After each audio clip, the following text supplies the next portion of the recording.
Welcome to JMR Learning Studio. In this video, we will learn a new part of speech, that is preposition. We will learn its types as well. So let's start. Preposition. Preposition is a word that indicates the relationship of a noun, pronoun or noun phrase that is a group of words that function collectively as a noun to another word or phrase in a sentence.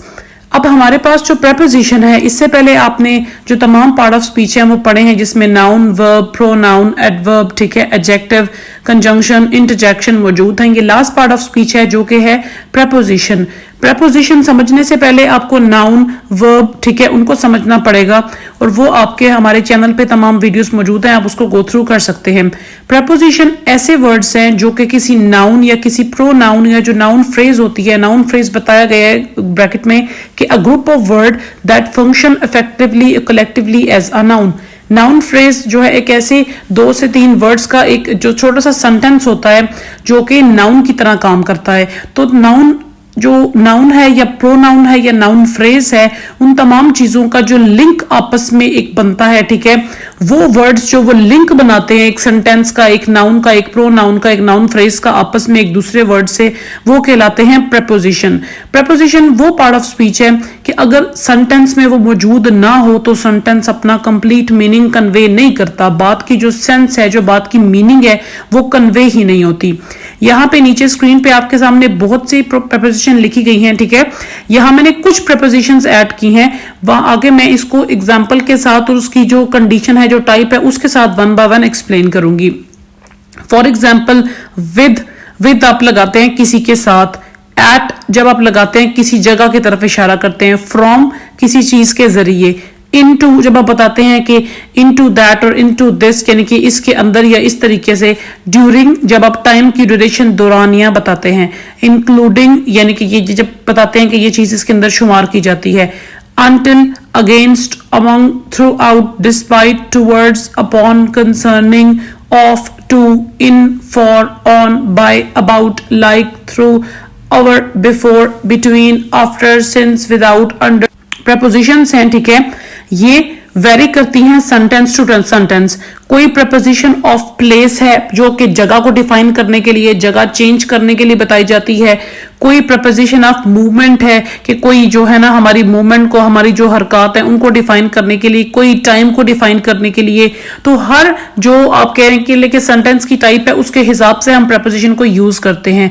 जैसे अगर मैं आपको कुछ prepositions की example दूं, जैसे आपके पास है एट लगाया जाता है कि जब हम किसी जगह का इंतजार जो है ना इन जगह के बारे में वजाहत कर रहे होते हैं.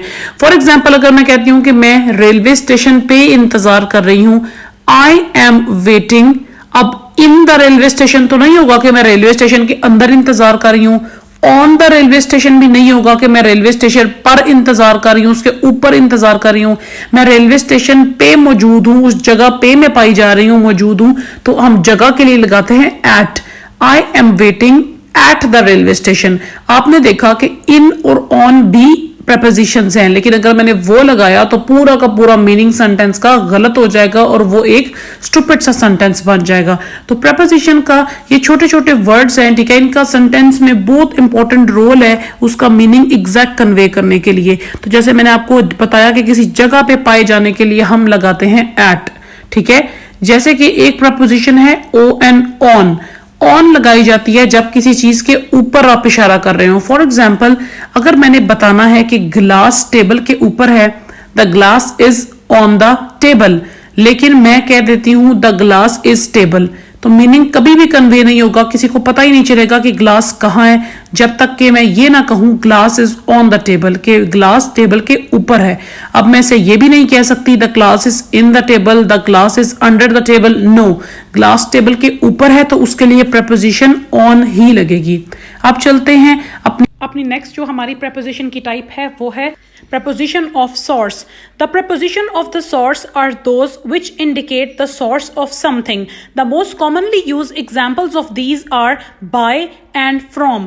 ये है हमारी next preposition, preposition of source, यानी कि क्या चीज़ जरिया बनती है. source हम कहते हैं जरिए को, किसी भी काम के होने के लिए जो जरिया बना, किसके थ्रू वो चीज़ हुई, ठीक है, इसको हम कहते हैं source. जैसे कि फर्स्ट एग्जाम्पल में she has to bring her tiffin from home. अब यानी कि उसने अपना टिफिन लाना है, उसने अपना एक्शन परफॉर्म करना है, लेकिन किसके थ्रू, जरिया क्या है, उसका घर जरिया है, तो फ्रॉम होम. तो यहाँ पे जो हमारा फ्रॉम है ये preposition ऑफ सोर्स है. सेकेंड सेंटेंस में this painting was made by a famous British painter. By का मतलब है उसके थ्रू, उस बंदे के जरिए से, ठीक है. अगर मैं कहती हूँ I go to Jhelum by train, मैं जेलम जा रही हूँ लेकिन बाय ट्रेन, किसके जरिए से, ट्रेन के जरिए से. तो यहां वो कह रहा है कि ये पेंटिंग लिखी गई है किसके थ्रू, किसके, क्या सोर्स है, क्या जरिया है, बाय ऐसी प्रपोजिशन है जो आपको जरिए के बारे में बताती है कि किसके थ्रू वो काम हुआ. तो ऐसी प्रपोजिशन जिसमें आप जरिए का, सोर्स की तरफ इशारा करते हैं कि इस चीज की वजह से या इस चीज के थ्रू ये काम किया गया है, जैसे बाय और फ्रॉम है, तो ये है हमारी preposition of source.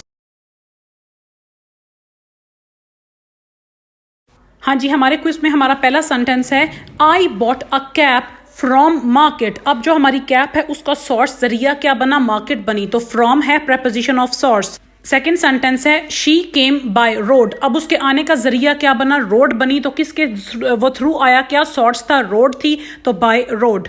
If you like the video, please subscribe to our channel and press the bell icon for future videos. Thank you.